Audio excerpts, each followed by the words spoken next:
حضرت ابراہیم اور اسماعیل کا جو قصہ ہے یہ حفیظ جلندری صاحب نے ایک بڑی پیاری پوئم میں کہا ہے، سنیے۔ پدر بولا کہ بیٹا آج میں نے خواب دیکھا ہے، کتاب زندگی کا ایک نرالا باب دیکھا ہے، یہ دیکھا ہے میں خود تجھے ذبح کرتا ہوں، خدا کے حکم سے تیرے لہو میں ہاتھ بھرتا ہوں۔ سعادت مند بیٹا جھک گیا فرمانے باری پر، زمیں آسماں حیران تھے اس اطاعت گزاری پر۔ رضا جوئی کی یہ صورت نظر آئی نہ تھی اب تک، یہ جرت پیشتر انسان نے دکھلائی نہ تھی اب تک، یعنی کہ بیٹے کی گردن پہ چھری رکھ لے، یہ کبھی کسی نے نہیں کیا تھا اس سے پہلے۔ عجیب بشاش تھے دونوں رضائے رب عزت پر، تعامل یا تذبذب کچھ نہ تھا دونوں کی صورت پر۔ کہا فرزند نے اے باپ اسماعیل صابر ہے، اللہ کے نام پر بندہ ہے تعمیل حاضر ہے، مگر آنکھوں پر اپنی آپ پٹی باندھ لیجئے گا، میرے ہاتھوں اور پیروں میں رسی باندھ دیجئے گا، کہیں ایسا نہ ہو، یعنی مبادا آپ کو صورت پہ میری رحم آ جائے، مبادا میں تڑپ کر چھوٹ جاؤں ہاتھ تھرائے۔ پسر کی بات سن کر باپ نے تعریف فرمائی، یہ رسی اور پٹی باندھنی ان کو پسند آئی، ہوئے اب ہر طرح تیار دونوں باپ اور بیٹے، چھری اس نے سنبھال لی تو یہ جھٹ قدموں پر ہی آ لیٹے، پچھاڑا اور گھٹنا سینہ معصوم پر رکھا، چھری پتھر پہ رگڑی ہاتھ کو حلقوم پر رکھا۔ زمیں سہمی پڑی تھی آسماں ساکن تھا بیچارہ، نہ اس سے پیشتر دیکھا تھا یہ حیرت کا نظارہ۔ پدر تھا مطمئن بیٹے کے چہرے پر بحالی تھی، چھری حلقوم اسماعیل پر چلنے ہی والی تھی، مشیت کا مگر دریائے رحمت جوش میں آیا کہ اسماعیل کا ایک رونگٹا کٹنے نہیں پایا۔ ہوئے جبریل نازل اور تھاما ہاتھ حضرت کا، کہا بس امتحان مقصود تھا ایثار و جرت کا، خطاب اس دن سے اسماعیل نے پایا ذبیح اللہ، خدا نے آپ ان کے حق میں فرمایا ذبیح اللہ۔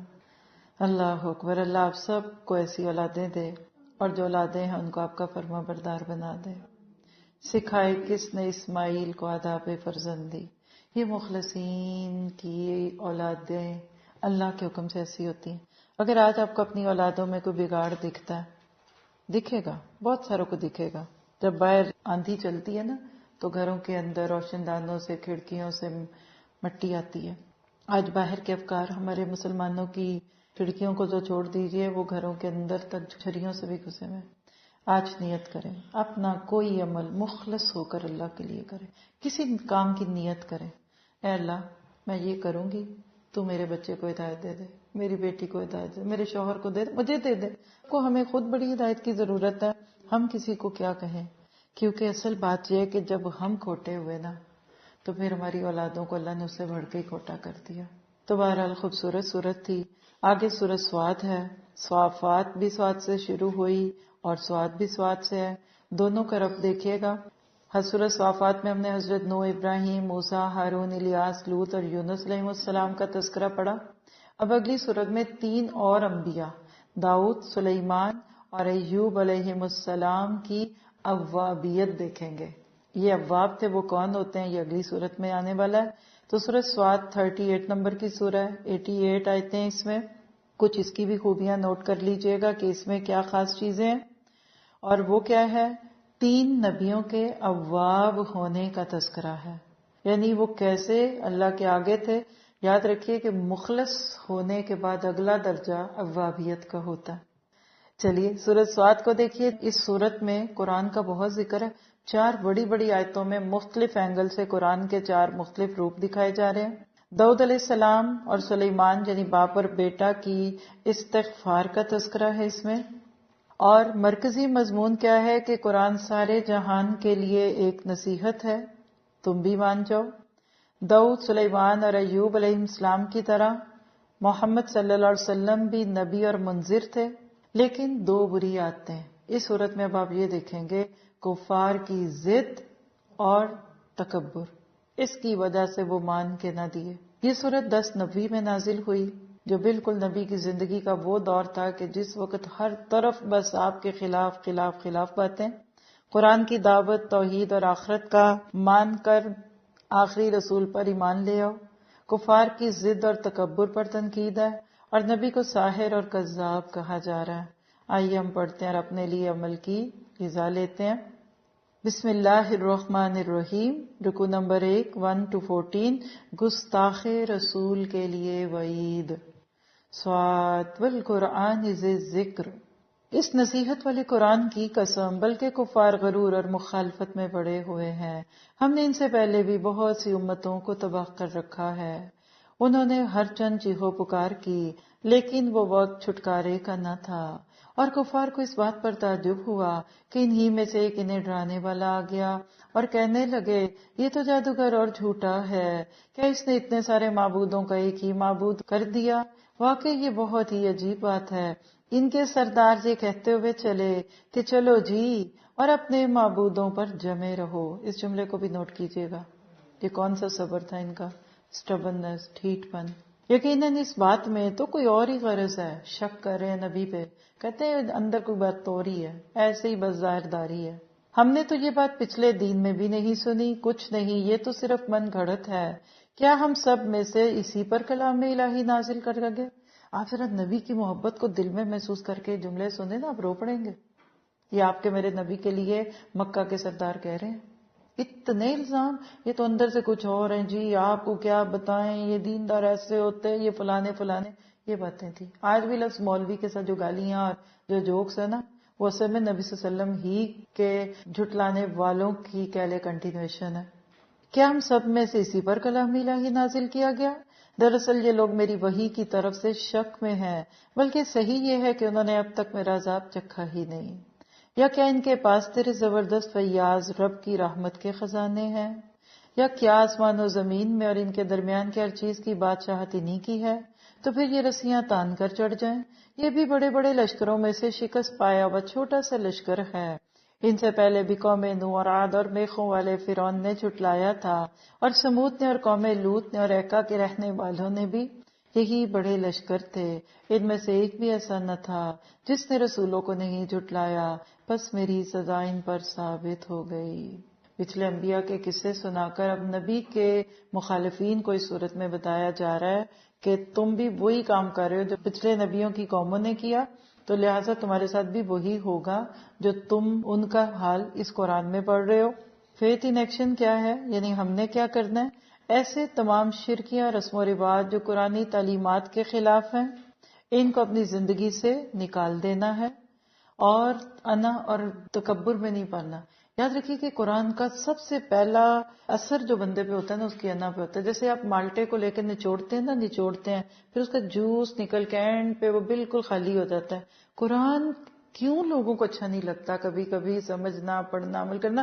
کیونکہ یہ عزت و شقاق، قرآن بندے کی انا کو، اس کی ذات کی، اس کی ایگو کو، اس کے اپنے ہونے کو، کچھ ہونے کے احساس کو کچلتا ہے۔ میں یہ پہنوں، میں یہ کروں، میں اتنی بڑی، میں فلاں فلاں، اس لیے لوگ کہتے ہیں نہ سنو نہ مانو، سن لیا تو ماننا پڑے گا۔ تو اللہ تعالیٰ ہمیں ایگوئسٹک ہونے سے بچائے۔ آگے رکو نمبر 2 ہے، آیت 15 سے 26، اللہ تعالیٰ کا حضرت داؤد پر فضل۔ وَمَا يَنظُرُ هَؤُلَاءِ إِلَّا صَيْحَةً وَاحِدَةً مَا لَهَا مِن فَوَاقٍ۔ آپ کو تو فواق کس کو کہتے ہیں؟ ایک کے بیچ کا وقفہ۔ بڑی پیاری اس کی تفسیر یاد آ گئی جو ابھی نہیں بتانے کی مہلت۔ انہیں صرف ایک چیخ کا انتظار ہے جس میں کوئی توقف اور ڈھیل نہیں ہے، اور انہوں نے کہا کہ ہمارے رب، ہماری سر نوشت تو ہمیں روزے حساب سے پہلے ہی دے دے، یعنی ہمارا رزلٹ دوسروں سے پہلے ہی اناؤنس کر دے۔ اتنا یقین تھا ان کو کہ ہم فرسٹ آئیں گے۔ لا حول ولا قوت الا باللہ۔ تکبر کی حد ہے اور کچھ نہیں۔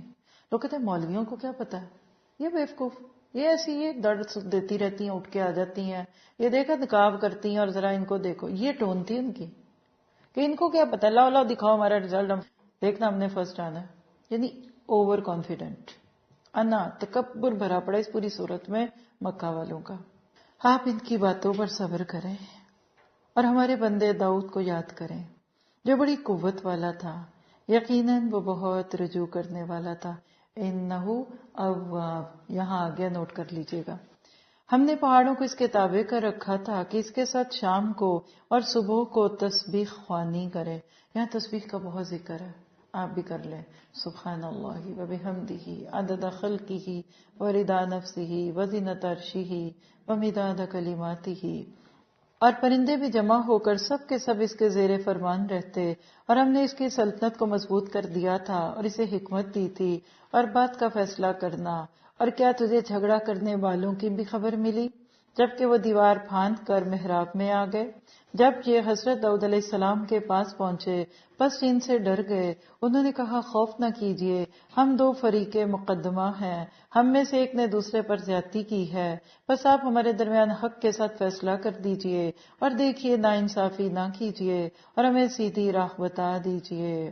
سنیے یہ میرا بھائی ہے، اس کے پاس 99 یعنی 99 دمبیاں ہیں، شیپ، اور میرے پاس ایک ہی دمبی ہے، لیکن یہ مجھ سے کہہ رہا ہے کہ اپنی یہ ایک دمبی بھی مجھ ہی کو دے دو اور مجھ پر بات میں بڑی سختی برتتا ہے. آپ نے فرمایا اس کا اپنی دمبیوں کے ساتھ تیری ایک دمبی ملا لینے کا سوال بے شک تیرے اوپر ایک ظلم ہے، اور اکثر حصے دار اور شریک ایسے ہی ہوتے ہیں کہ ایک دوسرے پر ظلم کرتے ہیں. ہائی لائٹ کر لیجئے، شراکت میں ہمیشہ بدمزگیاں ہوتی ہیں. اپنا تھوڑا، اکیلے، انڈیپینڈنٹ بہتر، دوسروں کے ساتھ شراکت کی نسبت. ایک میسج ہے اس آیت پہ. سوائے ان کے جو ایمان لائے اور جنہوں نے نیک عمل کیے، اور ایسے لوگ بہت ہی کم ہیں. اور حضرت داؤد علیہ السلام سمجھ گئے کہ ہم نے ان کو آزمایا ہے، پھر تو اپنے رب سے استغفار کرنے لگے اور عاجزی کرتے ہوئے گر پڑے اور پوری طرح رجوع کیا. بس ہم نے بھی ان کا وہ قصور معاف کر دیا. یقیناً وہ ہمارے نزدیک بڑے مرتبے والے اور بہت اچھے ٹھکانے والے ہیں. اے داؤد، ہم نے آپ کو زمین میں خلیفہ بنا دیا، آپ لوگوں کے درمیان حق کے ساتھ فیصلے کیجئے اور اپنی نفسانی خواہش کی پیروی نہ کیجئے. نبی کو کہا جا رہا ہے تو آپ کو مجھے کتنا کہنے کی ضرورت ہے، ورنہ وہ تمہیں اللہ کی راہ سے بھٹکا دے گی. یقیناً جو لوگ اللہ کی راہ سے بھٹک جاتے ہیں ان کے لیے سخت عذاب ہے، اس لیے کہ انہوں نے حساب کے دن کو بھلا دیا ہے.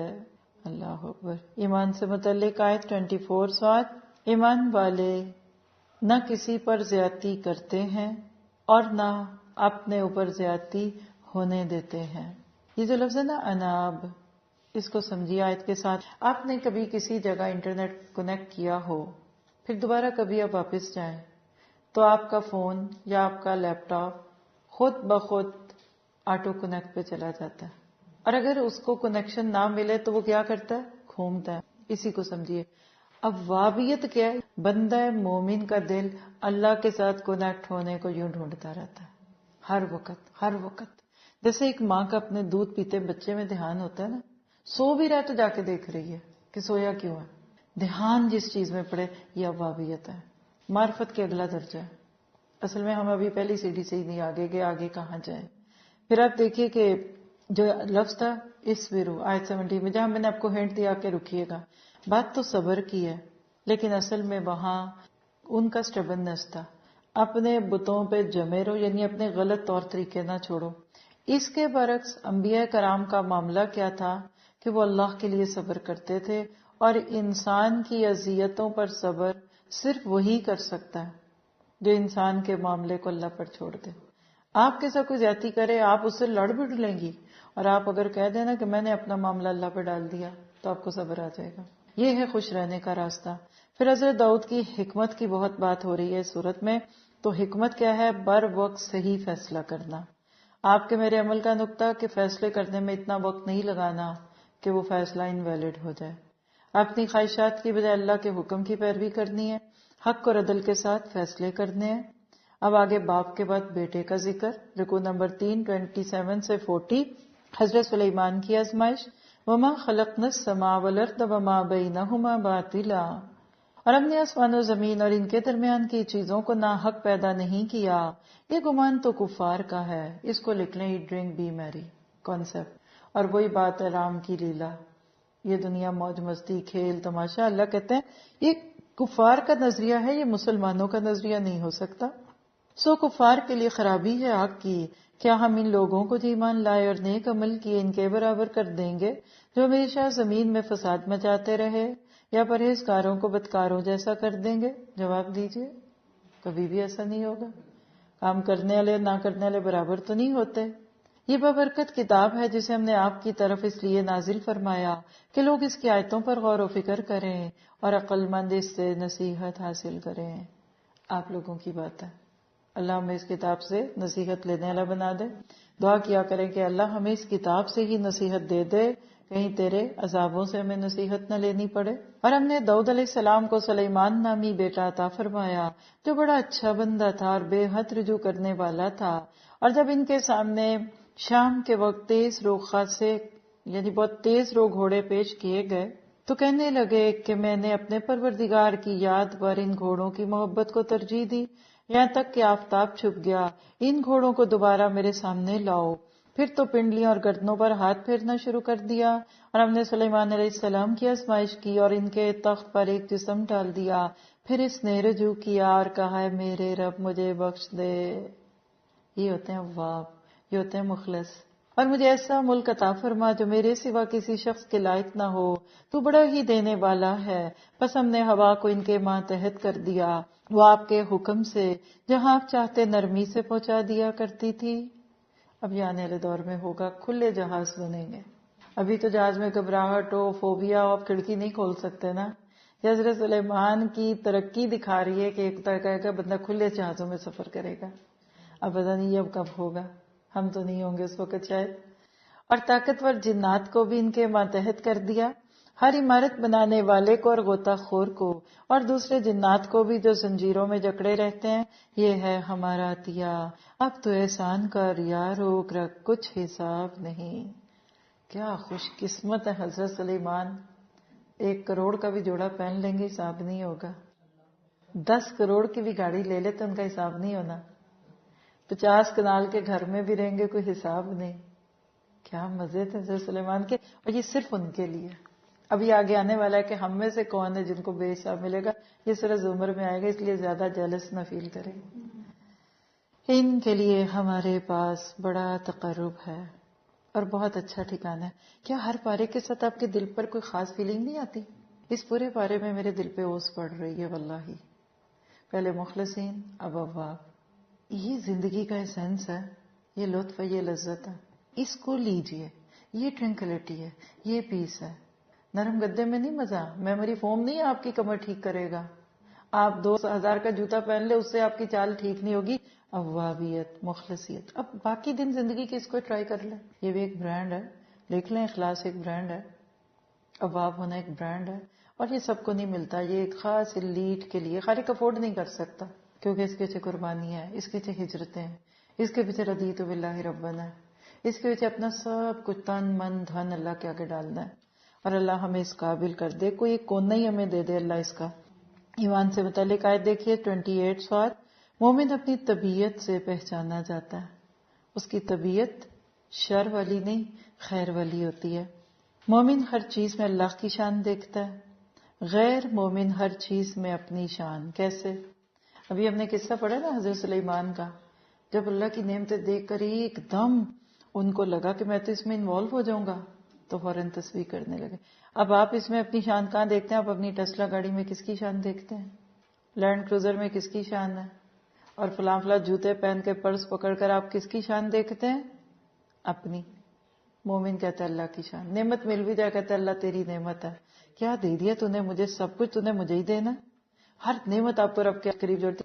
ہر نعمت ایک آپ کے لیے پیغام ہے اس بات کا کہ اللہ سے محبت کرو، اس نے بھیجا ہے. بندے تو مورے ہوتے ہیں، بندوں کا کیا اوقات ہے. بندہ کہتا ہے میں نے روکھا سوکھا کھانا ہے، اللہ کہتا ہے میں نے نہیں کھلانا. بندہ کہتا ہے میں نے آج نہیں نیا کھانا، اللہ کہتا ہے نہیں میں کھلاؤں گا. وہ مہمان کو نہیں ضد کرتے آپ، نہیں نہیں نہیں یہ چھوڑ دیں آپ یہ لیں. اللہ جو لاڈ دیکھتا ہے آپ دنیا والا تو کوئی دیکھ ہی نہیں سکتا. شرط یہ ہے کہ خود ہی کو کر بلند اتنا. تو کیا سیکھا؟ Faith in action.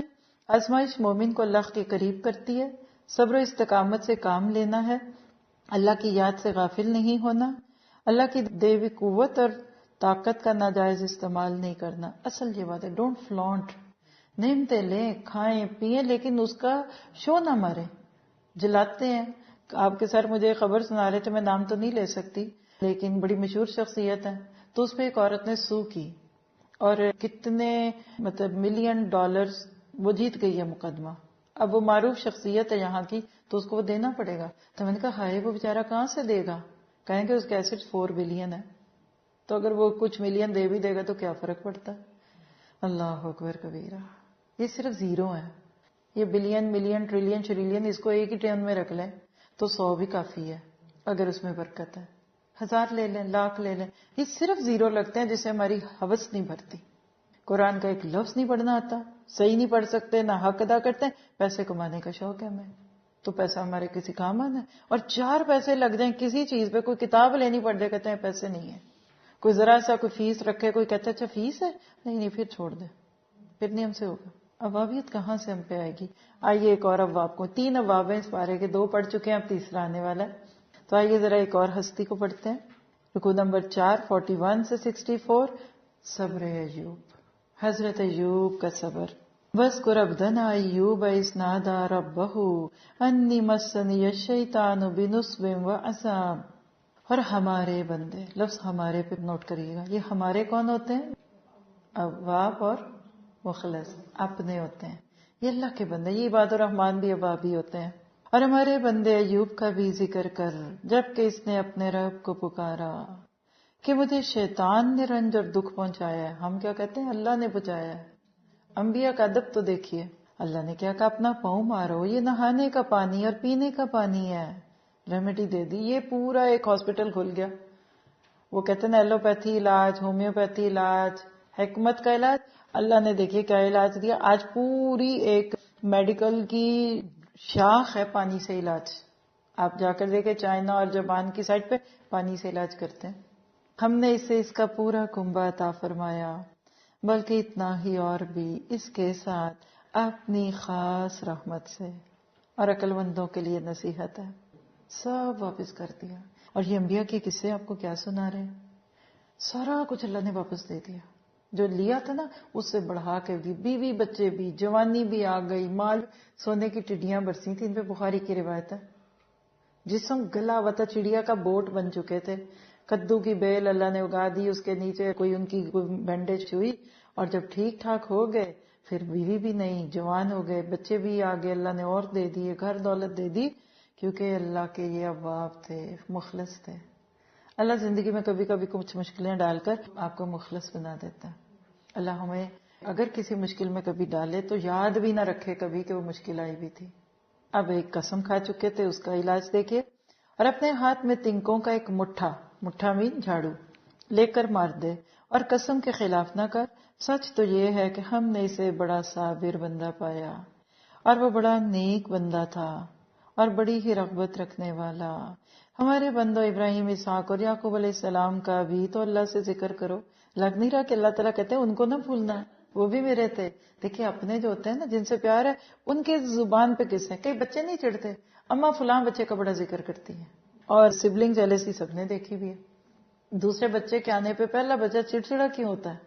کیونکہ وہ ماں کو دیکھتا ہے کہ وہ بچے کو لے بڑھتی ہے اور بچے کو مارنے لگ جاتا ہے دوسرا بچہ. ماں کا پیار ہے نا. اگر نبیوں کو اللہ سے پیار تھا نا تو آپ اس بارے میں پڑھ لیں کہ اللہ کو بھی ان سے بہت ہی پیار ہے. لو ایٹ بوتھ سائڈ. ایسے ہی ہوتا ہے. اگر میں کسی سے پیار کرتی ہوں مجھے یقین ہے وہ بھی مجھ سے کرتا ہے. مجھے کوئی اچھا لگتا ہے تو مجھے یقین ہے میں بھی اس کو اچھی لگوں گی. یہ ہے مخلص ہونا. اپنے بنیے.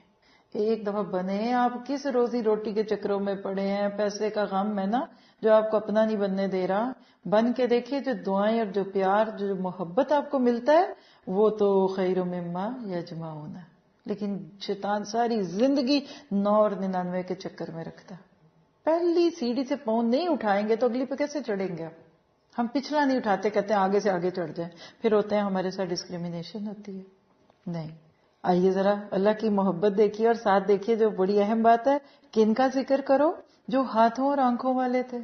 وہ تو سارے ہی ہوتے ہیں، مراد ہے کہ آنکھوں اور ہاتھوں کا صحیح استعمال کرتے تھے. ہم نے انہیں خاص بات، اس کو نوٹ کیجیے گا، یعنی آخرت کی یاد کے ساتھ مخصوص کر دیا تھا. فکر آخرت لگا دی. اصل مخلص وہ ہے جو آپ کو فکر آخرت لگا دے. یہ سب ہمارے نزدیک چنے ہوئے اور بہترین لوگ تھے. اسماعیل، یسوع اور ذوالکفل علیہ السلام کا بھی ذکر کیجیے، یہ سب بہترین لوگ تھے۔ یہ نصیحت ہے اور یقین مانو کہ پرہیزگاروں کی بڑی اچھی جگہ ہے۔ اور اللہ آپ کو مجھے کیسے یقین دلائے؟ یعنی ہمیشگی والی جنتیں جن کے دروازے ان کے لیے کھلے ہوئے ہیں۔ ہمارے گھر کے دروازے آپ کے لیے کھلے ہوئے ہیں، مفتح، اوپن ڈور۔ انسلٹ فیل ہوتی ہے آپ کسی کے گھر جائیں اور وہ دروازہ نہ کھولے اور پتہ چلے اس کو اندر ہے بھی وہ۔ کہیں جائیں اور انوائٹڈ ہوں تو دروازے پہلے سے کھول کے رکھے ہوتے ہیں، وہ تو انتظار کر رہے ہیں، آپ کا ایکسپیکٹڈ ٹائم یہ تھا، آپ ادھر پہنچ گئے ہوں گے۔ روایت سے ملتا ہے کہ جنتیوں کے دروازوں پہ ان نیکیوں کی لسٹیں لگی ہوں گی جو انہوں نے کی، اور مختلف دروازے۔ فرمایا کوئی ہے جس کو جنت کے 8 دروازوں سے بلایا جائے؟ فرمایا صدیق، وہ تو ہی ہوگا۔ باب الصدقہ، باب ریان، آج آگے لکھانا ہے، ابھی لکھ لیں، باب ایمن ہوگا، اس میں سے ان لوگوں کو گزارا جائے گا جن کا حساب نہیں ہونا۔ یہ سورہ زمر میں ہم پڑھیں گے۔ بے حساب نیکیاں کر کے بھول جائیں، ڈونٹ ریمائنڈ، پھینک دیں، نیکی کا دریا میں ڈال، وہ لکھ رہا ہے۔ ساری دنیا آپ کی نیکی کے پیچھے لگ جائے، اس کو گرا دے، ضائع کر دے، کوئی کچھ نہیں کر سکتا اگر آپ اخلاص کے ساتھ کوئی کام کریں۔ دروازے کھلے ہوں گے جن میں با فراغت تکیے لگائے بیٹھے ہوئے ہوں گے، طرح طرح کے میوے اور قسم قسم کی شرابوں کی یعنی مشروبات کی فرمائشیں کر رہے ہیں۔ ڈرنکس لائیے، وہ جیسے ایپیٹائزر۔ کسی ریزورٹ کا تصور نہیں آ رہا؟ کوئی بڑا بگڑا ہوا بندہ ہو کسی ایسی جگہ پہ جا کے، میں جا کے جی سوئمنگ پول میں پاؤں رکھ کے بیٹھ رہا ہوں۔ اچھا بھی بیٹھ جائیے، گھر والوں کو تو بتائیے، ان کی جان پہ پڑی ہوئی اور آپ کہیں موج کر رہے ہیں۔ اور ان کے پاس نیچی نظروں والی ہم عمر حوریں ہوں گی۔ پیچھے گزر گئے، یہاں پھر آگے۔ یہ ہے جس کا وعدہ تم سے حساب کے دن کے لیے کیا جاتا تھا۔ بس اتنا ہی قریب ہے حساب، مرنے کے بعد تو ٹائم کا پیریڈ ختم ہو جائے گا۔ آج مرے کل لگے گا جنت میں نکل ہے۔ بے شک روزیاں خاص ہماراتیاں ہیں جن کا کبھی خاتمہ ہی نہیں۔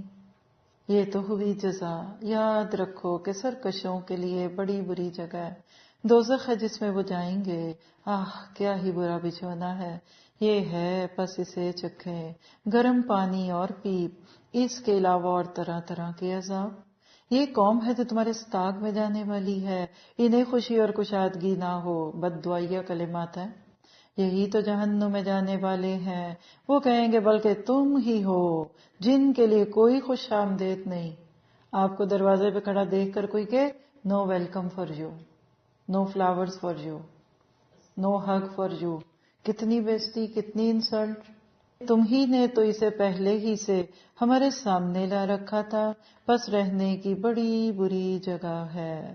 وہ کہیں گے ہمارے رب جس نے کفر کی رسم ہمارے لیے پہلے سے نکالی ہو، اس کے حق میں جہنم کی دگنی سزا کر دے۔ اور جہنمی کہیں گے کیا بات ہے کہ وہ لوگ ہمیں دکھائی نہیں دیتے جنہیں ہم برے لوگوں میں شمار کرتے تھے۔ ٹیررسٹ کہتے تھے جنہیں ہم، ایکسٹریمسٹ کہتے تھے، فنڈوز کہتے تھے۔ کیا ہم نے ان کا مذاق بنا رکھا تھا یا ہماری نگاہیں ان سے ہٹ گئی ہیں؟ یقین جانو کہ دوزخیوں کا یہ جھگڑا ضرور ہی ہوگا۔ جہنم کے عذابوں میں سے ایک عذاب جھگڑوں کا ہے، روایات سے پتہ چلتا ہے۔ جھگڑ ہی رہے ہیں، گھر میں بھی دیکھیے نا، پیسہ کھلا ہوتا ہے نا تو جھگڑے نہیں ہوتے، ذرا پیسہ کم ہوا میاں بیوی کے جھگڑے شروع، مہمان نہیں آئے تو سب نارمل ہے، ذرا مہمان آ گئے تو جھگڑے شروع۔ جہنم میں جھگڑے جھگڑے ہوں گے۔ تو ہم نے ان آیتوں میں پڑھا کہ جنتیوں کے لیے دروازے کھلے ہوں گے، مفتحۃ۔ اس پہ خوبصورت دل کی بات لکھیے، جنت کے دروازے ان کے لیے کھولے جائیں گے جو دل کے دروازے ہدایت کے لیے، نصیحت کے لیے، قرآن کے لیے کھولیں۔ آج دل کے دروازے کھول لیجئے، کل جنت کے دروازے کھولیں گے۔ زیادہ ifs and buts میں نہ پڑیں، زیادہ نہ سوچیں، جو بندہ جتنا سوچتا ہے نا اتنے اس کے آگے رکاوٹیں آتی ہیں۔ کچھ باتیں بے سوچے سمجھے کرنے کی ہوتی ہیں۔ حضرت ابراہیم اگر آگ میں گرتے ہوئے سوچ رہے ہوتے نا تو آگ نے کوئی نہیں تھا ٹھنڈے ہونا۔ تو لبیک کہیے قرآن کی دعوت پہ۔ کیا سیکھا؟ حقیقت شناس بننا، بی ریئلسٹک، نیکیوں کے مواقع ضائع نہیں کرنے، تکلیف اور برے حالات میں صرف اللہ پر بھروسہ کرنا ہے۔ اور اب صورت اپنے اینڈ کی طرف جا رہی ہے، رکوع نمبر 5، 65 سے 88، بندگی کی شان۔ قل انما انا منذر، کہہ دیجئے کہ میں تو صرف خبردار کرنے والا ہوں، اور سوائے اللہ واحد غالب کے اور کوئی لائق عبادت نہیں۔ یہ مخلص کے دل کی باتیں ہیں۔ جو پروردگار آسمان اور زمین کا اور جو کچھ ان کے درمیان ہے وہ زبردست اور بڑا بخشنے والا ہے۔ آپ کہہ دیجئے کہ یہ بہت بڑی خبر ہے جس سے تم بے پرواہ ہو رہے ہو۔ مجھے ان بلند قدر فرشتوں کی بات چیت کا کوئی علم بھی نہیں جبکہ وہ تکرار کر رہے تھے۔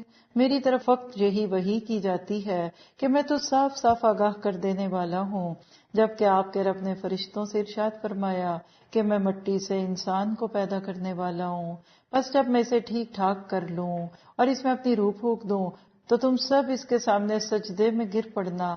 چنانچہ تمام فرشتوں نے سجدہ کیا مگر ابلیس نے نہ کیا، اس نے تکبر کیا اور وہ تھا ہی کفار میں سے۔ اللہ تعالیٰ نے فرمایا، ابلیس تجھے اسے سجدہ کرنے سے کس چیز نے روکا جسے میں نے اپنے ہاتھوں سے پیدا کیا؟ کیا تو کچھ گھمنڈ میں آ گیا ہے یا تو بڑے درجے والوں میں سے ہے؟ اس نے جواب دیا، انا خیر منہ۔ مشرکین مکہ کا یہ رویہ سورت کے شروع میں پڑھا تھا۔ یہاں نوٹ کر لیجئے شیطان کا رویہ، شقاق اور عزت، انا، تکبر، ایگوسٹک ہونا۔ تو نے مجھے آگ سے بنایا اور اسے مٹی سے بنایا، لاجکس پیش کرنا، دلائل دینا گناہ کے۔